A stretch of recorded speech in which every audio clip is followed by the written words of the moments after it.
And a pleasant Thursday to you. Welcome to Texas OU Weekend here at Lone Star Park at Grand Prairie. We don't really have a formal promotion or recognition of it, but we hope people that are in town might come out to the races. That game is coming up on Saturday. It's timed pretty well where you and I at least could probably aim to get to the track in time to watch it. I don't know how much interest you have in it necessarily. I got a little bit of interest in it. My whole family were Texas Longhorns, mom, dad, brothers, sisters. So ever since I was little, I was hearing about how OU stinks pretty much. Well, yeah. Up, so. I was hearing the opposite all the years I lived up in central Oklahoma. So, but the bad part about the game is Saturday, I get to catch all the traffic going to the fair on Saturday. Oh, yeah, so that's the way I drive in, it'll set me back a good half hour, 45 minutes. When I used Saturday. to live in my first place down here, I had to really watch when they played those 11 a.m. games, which they did for a while. I had to really watch when I left because I'd be catching I'd have to come through downtown, and I would catch all that traffic. Now where I'm living, I'm more on the west side of downtown and out, not really out, but on that side of town where I can avoid it all. Plus, it's starting at 2:30. Right. So I don't have too much of an issue with the traffic. I just want to be able to watch some of the game before it gets busy here. But nonetheless, 89 degrees, clear once again is our sort of, I kind of consider this is sort of like a central Illinois summer. You know, it's kind of cool nights, 85 to 90 degree days. Summer, it's not our DFW summer. It's a little hotter in the summer here, but still. It's kind of like that pattern. Beautiful conditions, though, for tonight. 9 races. Let's get right on to our analysis. I'm Jim Byers. This is Rodney Nelson. Rodney's back after missing Saturday's really interesting Dash for Cash car, but you did mention you kept up with it. Yeah. Really good races the other night. Yeah, I was able to watch them where I was out in Cumbie, Texas, which is apparently in the middle of nowhere. I was like one of the few people out there that actually had cell service, so I was glad to get on RTN and watch the Dash for Cash races. What an exciting Derby! Oh yeah, I was going to say dead heat. Yeah, dead heat. I don't recall it being me working a dead heat in a major stakes race in any sport, probably ever. I think we actually had that happen to the Dash for Cash Derby probably 10, 15 years ago. I'll go up and look at some pictures, but I know that there was one that there was a dead heat. I think it was the Dash for Cash, so I'll do a little research on that and see if it's not the second time that's happened out here. If so, now that's an anomaly, right? Not many times that you see the same stakes race end in dead heat. So yeah, it was wild the other night. We also had a double dead heat in the last race. Yeah, the last race, right? Dead heat for 5th, which created a lot of super high fives. All right. On to tonight's analysis. We start right out with a long straightaway at 550. Scratch the 11, Jessa Theory. The first is a $5,000 maiden claimer. Yeah, I went with number 4, Real Pool, here in this spot. The horse hasn't shown much early on, but the last 2 races, both of them were third-place finishes, so I'm hanging my hat on those 2 races there. The one 2 starts back in one of those third-place finishes was a 550-yard race, just like this one tonight.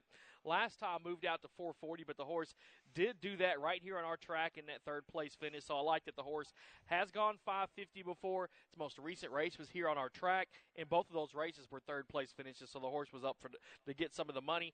I'll take the 4 on top. Number 2, Jessar Eagle is going to be my second shot here. 2 starts back. I mean, this horse ran second in a maiden claiming race for the $10,000 tag. That's the best race of this horse's career. So, I'm putting a lot of emphasis on that race. 2 starts back. And then number 6, the Second Touch, is going to be my third choice.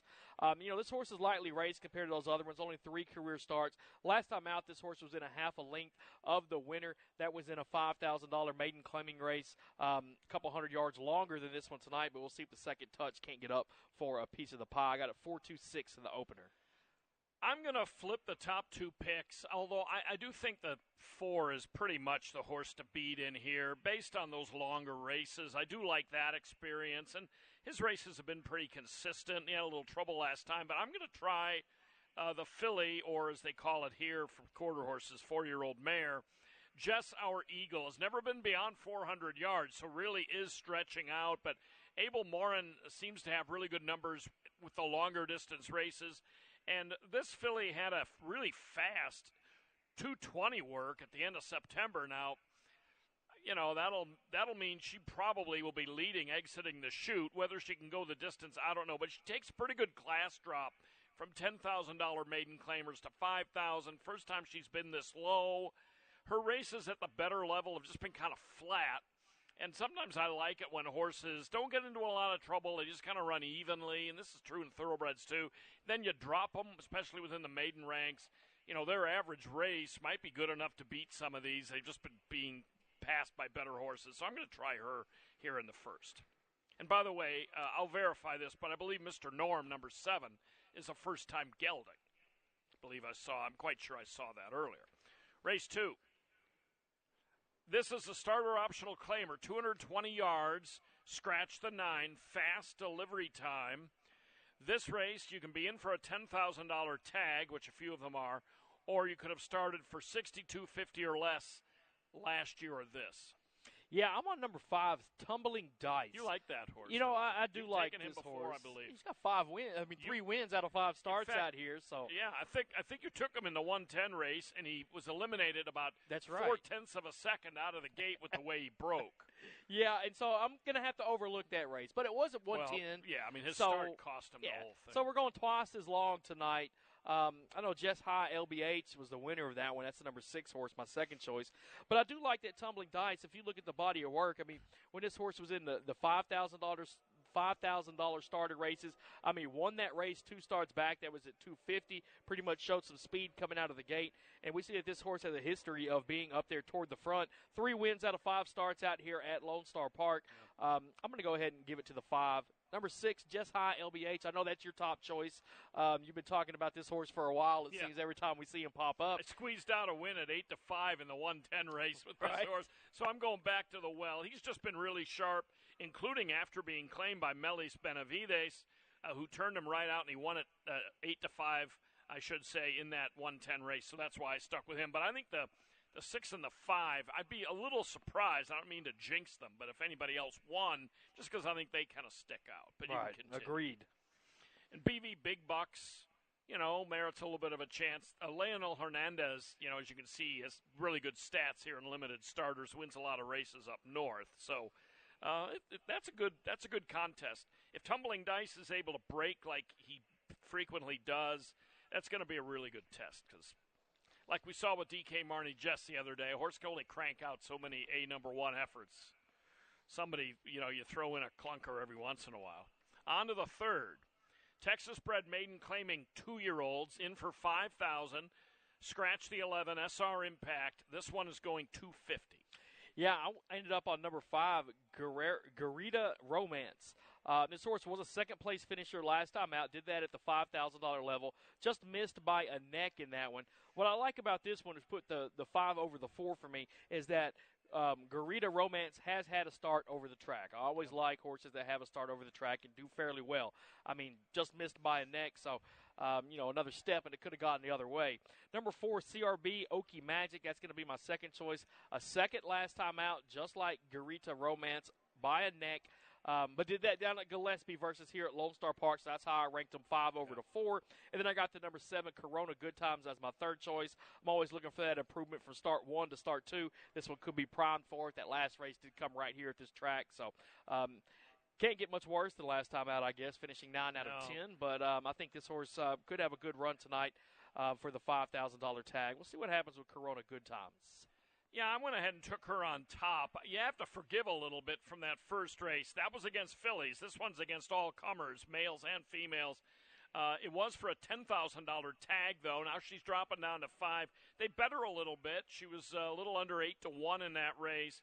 Got out pretty well. I mean, got out fine, as you can see from the running line. She broke second. But within 3 or 4 strides, lacked speed, and somebody crossed over in front of her, and then she got that dirt and sand in her face like 2-year-olds sometimes do, and she absolutely stopped. It's a miracle she beat somebody in that race and was only 3 1/4 lengths back of the winner because she really seemed to resent the whole process. I'm hoping that if she doesn't end up behind somebody in this race and can run in the line and not get that dirt in her face, I like the fact that, you know, her race, as ugly as it looks like from a finishing position, she still broke well. Something was just off with her that day. So I'm going to give her a shot because I just don't know if the 4 and the 5, they're both relying on really good races last time, second beating a neck. But prior to that, neither of them lit it up. Right. And you're putting a lot of faith in those two in one race, and they're going to get a lot of money. So I just for odds purposes, lean toward the 7. But there's a few races tonight that are pretty wide open, I think, which indicates it's been indicated in the percentage of winning favorites this meet, which is dramatically down from last year. Race 4. An allowance, fillies and mares 3 and up. They're either non-winners of 2 or non-winners of a race other than a maiden or claiming event. No scratches, 330 the distance, and I will say they're all non-winners of 2 in here except one. RJ Goodwoman Blues is the only 2-time winner in the field. Yeah, I went with Purple Rain, number 3, as my top selection here. If you look back to last year, I mean, this horse went out a winner. Last race of the 23 campaign for Purple Rain was a win out at Los Alamitos. Took a lot of time off, got back to the racetrack in June at Sam Houston in a 300-yard allowance race out there. Ran fairly well in that one, just missed by a nose, so a pretty good effort in that race. The most recent race was at the Downs at Albuquerque, a non-winners of 2 allowance there. Finished 5th in that race, but was only beaten by a length, so was fairly close up in that one. I think that Purple Rain could take the win tonight. RJ Goodwoman Blues, that's my second choice. You know, this horse was a winner last time out, was claimed out of that race, goes to the new barn today. Francisco Calderon's a named jockey. You know, you always got to respect the horses that he's on. You know, this horse does have a couple wins in her lifetime. So we'll see what happens with the 8. And then I got number 6, Hollyhock, as my third choice. Last 3 races, this horse has been up there within a length of all of them. Picked up a win at Louisiana Downs in March. Horse can break pretty well, can be there toward the front. We'll see what happens with the 6. I got a 3, 8, and 6 in race 4. Yeah, that Hollyhock is interesting. I wouldn't completely, ignore her because she came out, after a initial try at LAD in March where she didn't get out well. She ran 3 nice races, 2 in Louisiana, 1 at Sandy Ridge in Lexington, Kentucky. And she could be dangerous in here, but I favored the 8 only because she's so quick. And this race is at 3:30. I think she's got an early speed edge, probably not a quality edge over the favorite, but maybe an early speed edge. And that might be all it takes in a race like this. RJ Goodwoman Blues at one time was with Casey Willis, and then Eddie Lee Willis, his brother, claimed her. I think that's interesting that let a brother claim from another, family member. I know you can't claim, like, if you were a trainer, you couldn't claim a horse for a different owner that you already trained. Toby Keaton couldn't claim a horse for Simmons Racing that, he owned himself, let's say. But nonetheless, it's interesting they'll let a brother claim from a brother, but that's neither here nor there, and that's Oklahoma law. But nonetheless, Isidro Hinojosa claimed this horse last time, won already at the meet. I'm going to take a little bit of a chance on her. Purple Rain, I think if she's best, could air against this field, but I don't love the fact she hasn't worked in a while and hasn't raced since August 16th. Monia Rosa had her last year, finally coaxed a win out of her at Los Al. Keaton has had her this year. I don't know. She certainly has the credentials to blow this field out, but I'm going to take a shot with the sharper filly who's not quite as hasn't been racing in nearly as good a quality races. On to the 5th. Start of the pick 5. Carryover of 1,367 in that one. Substantial favorite in this one in the 9 Taxan Eagle. This is a $10,000 claimer. Non-winners of 2, and they're going 400. Yeah, I went with the 9 on the outside, Taxan Eagle. This is the first time that this horse has been in for a claiming price. Last 2 races were futurity trials. Ran 4th the last time out in the trial for the Dash for Cash. Hawks Are Back was a qualifier for. Yeah, and the others ran really well, too. BV and Enchilada, who ran 3rd, ran well, I think, in the consolation the other night. That was a tough race. Hawks Are Back has got to be 4 lengths better than this field. Right. And he only was beaten 3 3/4 by him. Agreed with you there. So, I mean, that's what I like. This horse is dropping down in for the claiming price. $10,000 tonight. We saw this horse break its maiden back on July 11th at Retama. Went 400 yards that night when he broke that maiden. So let me have the 9 on top. Number 1, Philippian is going to be my second choice. 2 starts back, this horse broke its maiden. Did it at the $5,000 level. That wasn't Gillespie, though. Follow that back up with the non-winners of 2 and for the $15,000 tag last time, which was over our track. Finished 5th in that one, but was only beaten by length in a field of 10. And then I got number 4, RR Party Time as my third choice here. 30-1 on the line for this one. Was within a length of the winner last time out. The non-winner's a 2 claiming race. There was a next out winner that finished second. This horse was a winner before that, third before that. So the horse has been up there close, 30-1. Looking for a third place horse. Give me a shot on RR Party Time. Well, that's a good point because she's also drawn perfectly. I mean, I don't think there's ever been this meet a bias in the track, but being drawn like 3 to 5 is really advantageous. Not that the track's biased; it's just a good spot to be. And she's drawn perfectly. Like you say, she ran a race at this exact level. Now she was a long shot, but she was only beaten a length, like you mentioned back in July at Retama. So if she comes back ready, she could be definitely a factor, at least underneath the more likely winner in Tax and Eagle. I thought that was a pretty good try. That was a tough field, and, this gelding just kind of ran along there. But, he wound up making up a little bit of ground against a really tough field. So Runaway Rose is interesting, too, for me, the 6-horse. Last time Rodolfo Sanchez sent her out for the first time. She'd been with other trainers before. Sanchez put blinkers on her, a flipping rig, and front wraps, and wow, she whistled wire to wire against lower-level maidens. So if that was for real, she could be a factor in here at a little bit of a price. Race 6, 330 yards, maiden, Texas bred, 2-year-old fillies. Scratch the 11 and 12, the also eligibles. Yeah, I'm on number 9 once again. Destiny Tempted. Only one start for this horse was back at Ruidoso. Ran a solid third in a maiden race there, missing about 3/4 of a length. The winner of that race went on to win its next one. I look for that improvement from start 1 to start 2. Destiny Tempted, my top choice in race number 6. The 1, Muddy's Mexicana, is going to be my second choice. If you look at the first 2 races, this horse came close to winning both of those. Missed by a neck and a head in those 2 races. One at Louisiana Downs. That was in March. Followed that back up with a race in August at Retama. The one race out here that was back on the 14th of September, that was in one of the futurity trials for the Dash for Cash. Ran 7th in that one. The comment said traffic, late rally. I went and watched that race. Basically what happened, the horse got out a little bit slow from the gate. The hole closed in. Was stuck in the back most of the way. So disappointing race for Muddy's Mexicana next time, but I think this horse does have some ability to get up there and run quick. And then I took Jess Chantal Perry as my third choice. 2 starts for this one. Was up within a length in both of those races. Last time just missed by a neck. That came out here on the 19th of September.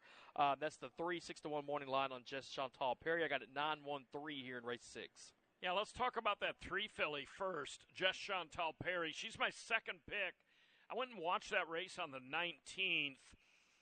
She didn't hardly run a straight step in that entire race. Started to lug in, and then I think if I remember right, Oliver Martinez tried to correct her by going left, and she shied from the whip and then went out, and then I think she started to come back in. I mean, she just did not run straight, and that was a super tight race where I was not happy necessarily with my call, I might add, if I'm being totally honest and transparent.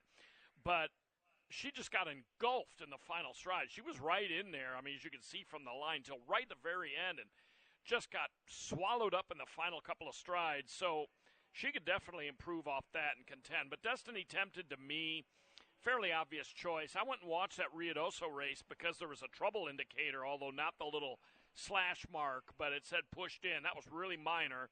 But, the comment is right. She just kind of chased him along. Never really was a bold threat, but was up in the race the whole way. I think she can improve off that for really hot connections. 7th race, I just wrote raffle at the top, so, take your pick here. Scratch the 11 and 12 out of race 7.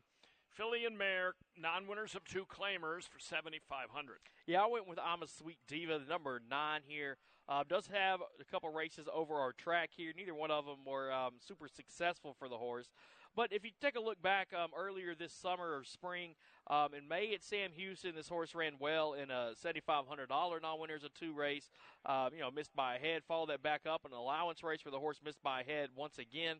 Went in a couple other races after that with not much success. I mean, did have a 4-2 starts back. But I think coming back down here to these claiming races is where I'm a Sweet Diva should be at the $7,500 level. I think we'll see a good run from the 9 tonight. Number 1, A Reason for a Cocktail. That's going to be my second choice. This horse has hit fourth place in the last 3 races in a row. Actually, 4 out of the last 5, this horse has run fourth place. Does have a third mixed in there back at Sam Houston in May earlier this year. But even those fourth place finishes the last 2 races, I mean, this horse was up there within a length of the winner. So go ahead and give me the 1 to get up and hit the board. And then I got the 6, Moe's Arctic Blast, as my third choice. Another one that was close up last time, missed by 3/4 of a length. Broke out in that race. If you look back to July 4th at Retama this year, horse was a winner, broke that maiden there. So 2 out of the last 3 races, not too bad. That fifth place looks a lot worse than it was, only missing by 3/4. But 9-1-6, that's how I see it here in race 7. I picked that I'm a Sweet Diva last time. Picked her right on top. She was almost 7-1. I thought she had a shot in a race that's better than this. It was a 15,000 non-2 claimer, and she didn't run a step. I mean, she actually kept up. If you watch the race visually, she kept up okay, but just, I don't know. I was unimpressed, and she started on the outside. Now, that was a better field than this. She could easily come back. I mean, I'm forgiving horses for worse misdeeds tonight in some of the picks that ran more poorly in their previous starts. Her, I think maybe just, I don't know. Some of her previous races point her out as an obvious favorite. I'm going to try to beat her, though, with a reason for a cocktail, number 1 on the inside.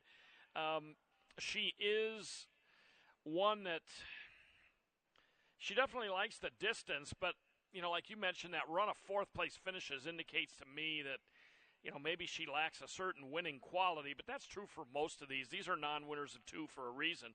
Some of them are career non-winners of 2. I'm going to give her a little nod because I think she's just been a little more competitive lately. And then I made Tip of the Iceberg third. Tony Cedillo's a really good trainer, and he comes in, usually wins a lot of races. But this Tip of the Iceberg, I mean, she's drawn well, but she has start trouble almost every race. And then I glanced at the record and saw 1 for 28, and I'm like, I shouldn't do this, but that knocked me down a little bit in the pit, knocked her down from second to third in the picks. I shouldn't do that, but race 8, fillies and mares, 3 and up. These are non-winners of 3, and it is an allowance. This is a really good race. Scratch the 10 Silencer. Also scratch both of the alsos 11 and 12. Yeah, I went with number 1, Famous Tools. I mean, this horse has had a pretty good year. 5 starts, has a couple wins and a second. One of those wins was the most recent race. Came right here at Lone Star Park on the 13th of September. That was in a non-winners of 2 allowance race. Pretty much led it the whole way down the racetrack. Won it by half a length when it was all said and done. That was at 350, so cutting 20 yards off. It's only that I think it's going to do better for Famous Tools. I mean, this horse has the speed to stay up there in the front, as you can see by some of the past races as well.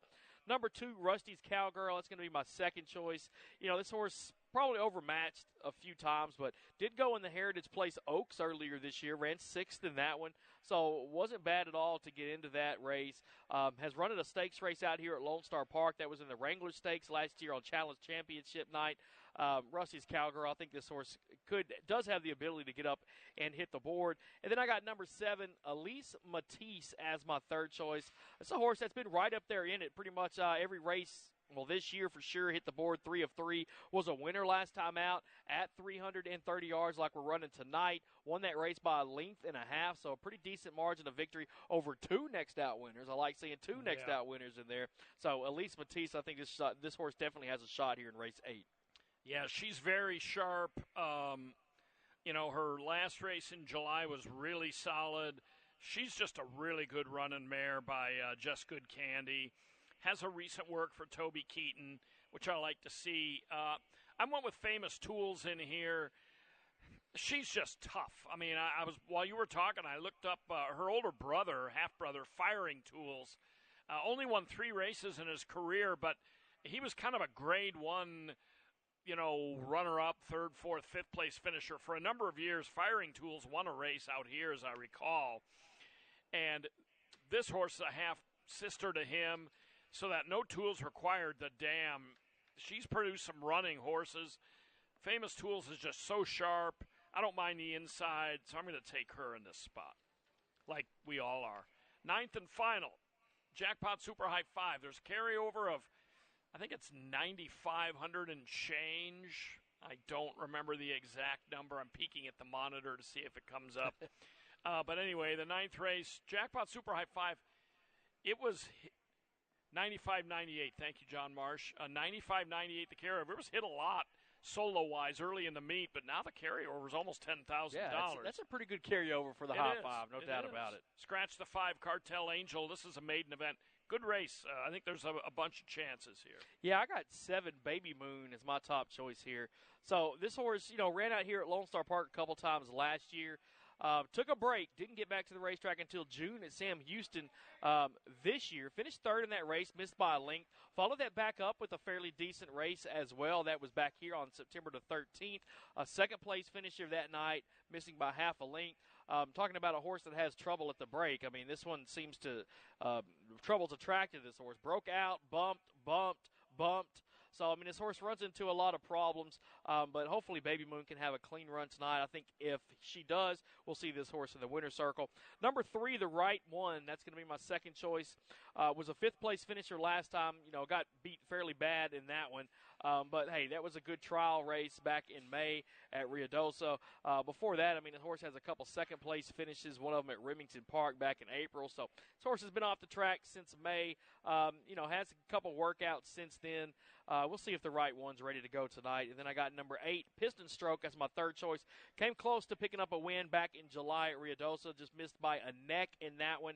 I'm going to give a nod to Piston Stroke to get the top 3 here in the nightcap. Yeah, I like Piston Stroke for third as well. Michael Joyner, the stats tell it all. But his horses just come out firing most of the time. I'm going to give the Right One the nod. Number 3, love the draw. He's been in really tough. You mentioned that Ruidoso Derby trial he was in back in May. The winner of that race, Vegas Trick, qualified for the Ruidoso Derby and the All-American Derby. He didn't win either of them, but he made the finals.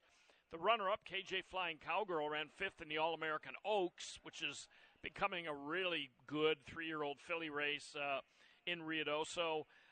This horse has been in tough, acquitted himself reasonably well. He was a $110,000 yearling. He's one of these Cal-bred favorite cartels.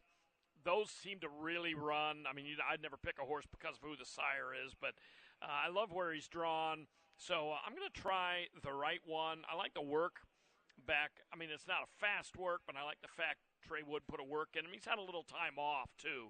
So I'm going to try him over Baby Moon, who I thought Baby Moon's last race was great. I mean, broke out but led from the first jump, basically, and then just got eclipsed late by, SC Jessie D led the winner at once, and this horse gave her a really good account all the way down the racetrack. So that was a pretty good race. So, we'll see what happens. That last race has some contention in it for sure. That's it for our view from down here. Once again, the track fast. First post in 29 minutes. Please wager early. Rodney will reprise his picks and preview the races from the paddock throughout the night. So good luck with that. Appreciate it. All right. Thanks a lot for looking in. Enjoy your Thursday here at Lone Star Park.